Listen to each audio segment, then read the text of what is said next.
Nevin, and I know you do. I've seen pictures, and you're a beautiful guy. We've spoken off air and about all sorts of matter, but, you got a lot of purpose to your life and people dependent on you. You were lucky. Not everybody's so lucky. So I bet you after this experience, you probably have some advice for people now that try to shrug off doctors and getting checked out, don't you? Yeah, don't do it. Absolutely do not do it by all means. Even if you're the most healthy person, you could always have family history that could bring upon genetics, that can bring upon lethal conditions, lethal illnesses. It's important to get your physical. It's important to eat correctly, to exercise, to stay active. Missing from the healthcare debate is a lot of things that can be done in a preventative way on your own at little expense to really keep your body in good shape. And, of course, balanced out with that, you have to see your appropriate specialists and you have to see your doctors because, quite honestly, I've met people that never went to the doctor, but I went on a very irregular basis for my physical, to be honest with you. Mm-hmm. The last time I had gone was 2 years ago. And, really somebody my age and with certain family history issues that I won't go into, really, to be honest with you, got to go every year or at least twice a year, whatever your physician recommends, and follow it very, very closely. What a whirlwind. All your medications, too, don't miss it. Develop a system. My wife and I developed a system of little pill bottles for each week, if you will. These special multi-stacked pill bottles. Good for you. Take it each week. You got a whole system there. Ask your doctor questions. Do the research online. Attaboy. One thing that I'm finding is that people will also give you recommendation and advice on how to eat or how not to eat. If you have questions about that, again, ask your doctor. If you don't trust your doctor, unfortunately, be I'm smart about it. With good doctors, do your research online. You can find information, number one, on the Florida Department of Health, and I'm sure other states have comparatives where there are databases where you can look up doctors' profiles on where they went to school and malpractice issues and other things of that nature, whether their licenses are current or expired. You could also go and look up ratings on just the World Wide Web with customer ratings or patient ratings for doctors to get a general idea. So there are ways to shop smart for physicians if you don't trust yours.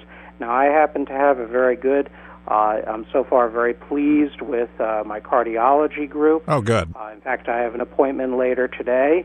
So I look forward to, continuing my relationship with my cardiologist. Well, good for you. That's some advice I'd like to give the audience. I mean, much of this seems like common sense, but it always needs to be reinforced. It does. Including myself will say, yeah, we know this, but the reality is do we do it? Right.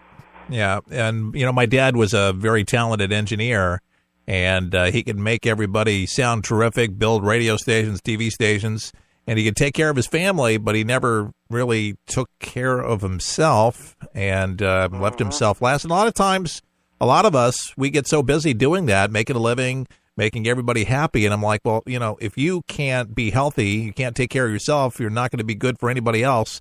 I mean, you hear it, but it goes kind of in one ear and immediately out the other. So be smart, get checked out. My dad died at 50, Nevin, not even 50. And that wouldn't be good for either of us. So, yeah, get the physical, find somebody you have a good relationship with, and above anything, the best advice I could give you is be proactive.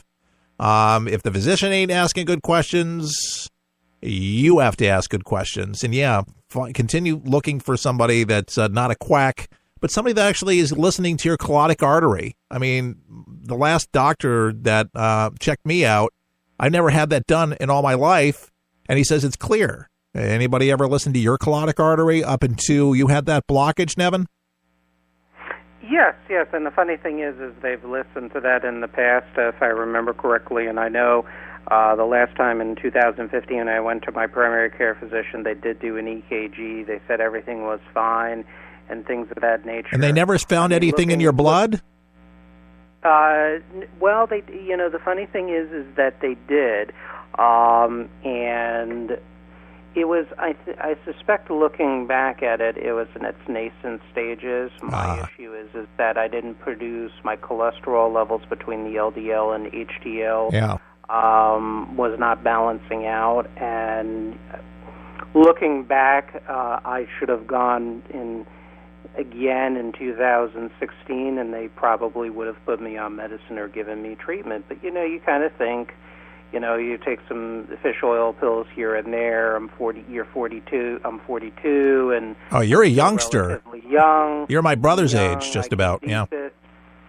This is only something that happens to people in their 60s. No. And that's just not the case, to be honest with you. Nope. It happens to younger people a lot more than I think people realize. I think so. It's just a huge wake-up call.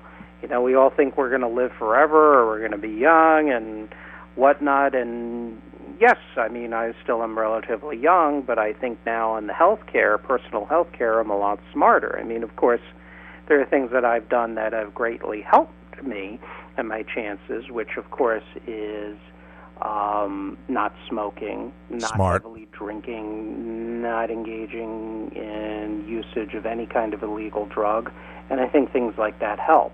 But for somebody like me, and I'm sure others out there, it takes even more than that. Yeah, no, you're right. Listen, Nevin, I'm so glad that you're at the land of the living. All right, thank God you're around. We got to do dinner or lunch or something like that on the weekend. We'll get together real soon. All right, so let's get into things right now with the conservatives gathering at CPAC, praising Trump, bearing their differences. Do you see some good things taking place on your end with CPAC this year? Well, I am catching up with CPAC, actually, before I listened to the first segment of the show while I was doing work at home. Actually, I started to catch up and listen to it. The CPAC, let me define for the audience that I am a constitutional American nationalist. I don't consider myself a conservative, so even though my positions do align with the quote-unquote right. Yeah, they do. We wouldn't have you on if you didn't.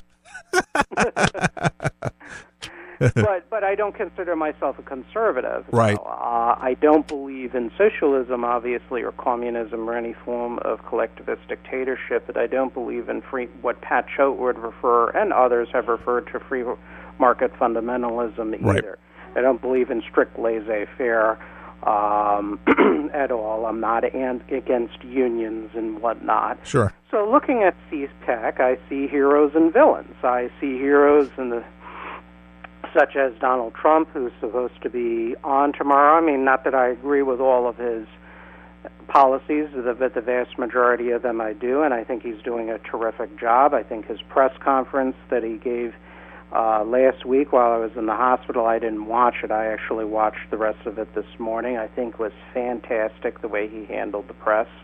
I like his unorthodox manner.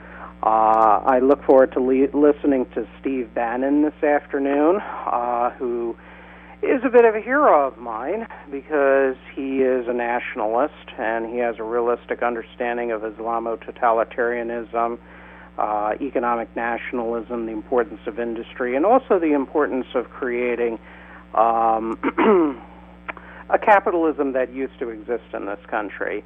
And he also understands the great power rivalries with Russia and China, too, as well. So I look forward to some of the individuals who are going to be speaking there. I do see some villains, like Scott Walker, for example. I am not a fan of Scott Walker. He is a creature of the multinationals and the outsourcers and the Koch brothers. Heavily back him. He was one of several politicians who had traveled to communist China on trade missions, and he would wear a flag pin of the United States and red Chinese flags crossed together, very similar to what American leftist politicians would wear of the Soviet and U.S. flags back in the late 80s during the Gorbachev period. And that, communism is and national security is one of my hot-button issues. And when I see that, I really turn red, no pun intended. I think that's a deal breaker for me. I don't like his approach to labor management issues. I think he practices a form of class struggle from the right or from the libertarian right that pits workers against other workers. I don't like that tact. Is that Donald Trump? Is that Donald Trump? No, I'm talking about Scott Walker. Okay, Scott Walker from Wisconsin. Okay, gotcha. No. Donald Trump actually has had somewhat of an enlightened approach when it comes to relations with business and labor. He has interviewed a delegation and sat down, had an excellent meeting apparently with some of the private sector labor union leaders and also manufacturing and other executives from various economic sectors. So actually Donald Trump takes a much more consensus-based approach to handling social groups and interest groups in the United States, more of a corporative approach rather than people like Scott Walker who are more anti-labor. I mean, he would argue, of course, that he's not, but it's clear that he's against labor, if you will. Donald Trump so far, pitch perfect with conservatives as he starts his administration. This is according to Matt Schlapp. I think it's Schlapp, right? He's the head of the American. Yep, he's the head of the American Conservative Union, which organizes CPAC.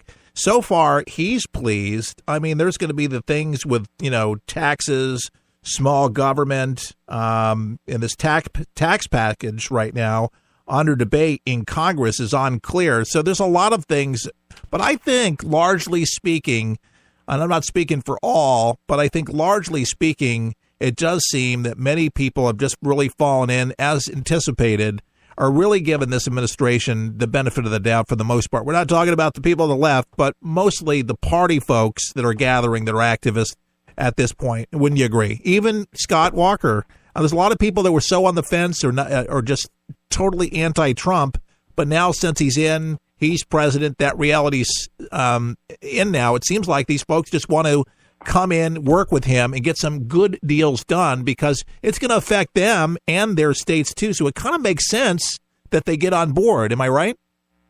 Well, yeah, and that's the other thing. What I noticed, of course, at the CPAC, on the surface, there definitely is unity. I think Donald Trump has had to throw bones to the movement conservatives, unfortunately, and the corporate conservatives. I mean, for better or for worse. I mean, that is, I'm sure, interpreted as a political reality and has had to do so. But in return, obviously, it's politically very risky for a Scott Walker or Ted Cruz or even a Mark Levin, who was on earlier today, too, to go after Trump, because politically they'll lose even more capital, too, as well. So I would argue there's a self-serving component with these individuals. Their heart is really not in with Trump's more nationalist and populist impulses.